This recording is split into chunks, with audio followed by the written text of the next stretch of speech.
میرے لیے تو آپ سب چنے ہوئے لوگوں میں. اچھا جی, کوشچن ہے, مفتی رشید صاحب said giving the lectures in universities, schools, etc. and recording the videos on YouTube, کیا ہے یہ, recording the videos on YouTube is not a great job. Is it true? No, it's not true, but partially. First of all, you should see that where is he actually uploading the videos. And secondly, یہ میں بھی سن چکا ہوں ان کے comments. وہ فرما رہے ہیں مفتی صاحب کہ بڑا آسان کام ہوتا ہے, بڑا ایزی ہوتا ہے کسی یونیورسٹی میں جا کے لیکچر ڈیلیور کر دینا, یوٹیوب پہ ویڈیو اپلوڈ کر دینا. It is not as easy you said.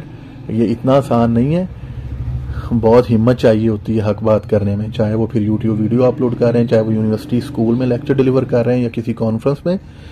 تو بہت ہمت والے انسان ہیں, چنے ہوئے لوگ ہیں جن سے اللہ آج کے دور میں دین کا کام لے رہا ہے.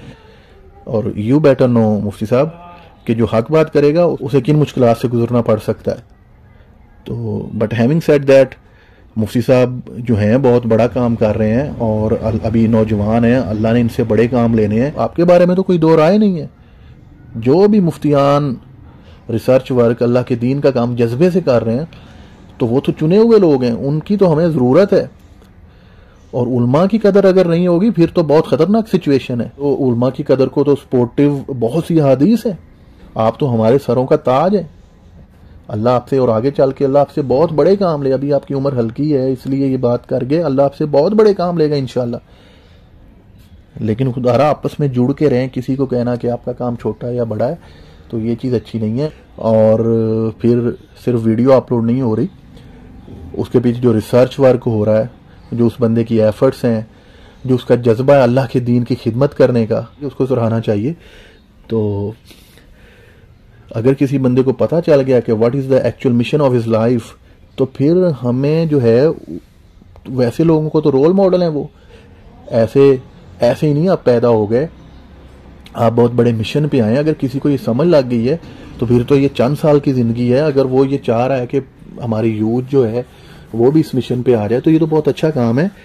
اور جن سپیکر کی بات ہو رہی, میرا نہیں خیال کہ یہ علماء سے دور بھگاتے ہیں. ہاں اگر کسی کی اپنی رائے ہے تو اس کے حد تک ہے, تو اس رائے کو اس کی حد تک رہنے دینا چاہیے, اس پہ اتنا واویلا نہیں مچانا چاہیے. لیکن مسائل اور فتوے میں تو آپ کے پاس ہی آنا پڑے گا. اس لیے کوئی ڈینائی نہیں کرتا آپ کی اہمیت سے, اور نہ کرنا چاہیے. آپ لوگ تو گفٹ ہیں ہمارے لیے. لیکن جدھر بھی جو کام جو بھی سپیکر کر رہا ہے اللہ کا کام کر رہا ہے اس جذبے سے کہ اللہ کے دین کے بڑے کام کر رہے ہیں. دنیا میں اتنے لوگ ہیں یوٹیوبنگ کر رہے ہیں, سوشل میڈیا کو یوز کر رہے ہیں, پروفائلز ہیں ان کی اپنے مقاصد کے لیے یوز کر رہے ہیں. اور جو اللہ کے کاموں پہ لگا ہوا آج کے دور میں, میں اس کی دل سے قدر کرتا ہوں. جو آج کے دور میں گئے گزرے دور میں اللہ کے کام کر رہا ہے, میں تو اسے چنے ہوئے لوگوں میں شمار کرتا ہوں.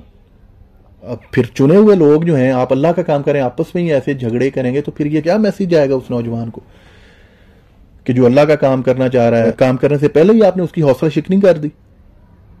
ٹھیک ہے, تو آج تو ہمیں ایسے نوجوان چاہیے کہ جو نکل کے دنیا پہ تو اتنی ایفرٹس اپنی ایگزرٹ کر رہے ہیں, دین پہ بھی ان کی ایفرٹس لگی ہیں, اور اگر آ رہے ہیں کوئی تو آپ کو تو سراہنا چاہیے. بے شک ہمیں تو ضرورت ہے. تو ہاں اگر کوئی فتویٰ دے رہا ہے یا کوئی مسائل پہ بول رہا ہے تو it's your duty to stand in front of ہم, اور اسے بتائیں کہ بھیا مسائل اور جو فتویٰ دینا ہے یہ تمہارا کام نہیں ہے. دلائل کی بیس پہ اس سے بات کریں. تو اس لیے آپس میں جڑ کے رہیں, خواہ ساحل ادیم صاحب ہوں, خواہ انجینئر محمد علی مرزا صاحب ہوں, تب مفتی طارق مسعود صاحب ہوں, آپ ہوں, مفتی رشید صاحب, آپ سب نے اللہ کے دین کا بڑا کام کرنا, اور اللہ آپ سے لے رہا ہے, اور اللہ مزید لے, اور اللہ اس سے بہتر آپ سے کام لے. میرے لیے تو آپ سب چنے ہوئے لوگوں میں ہیں.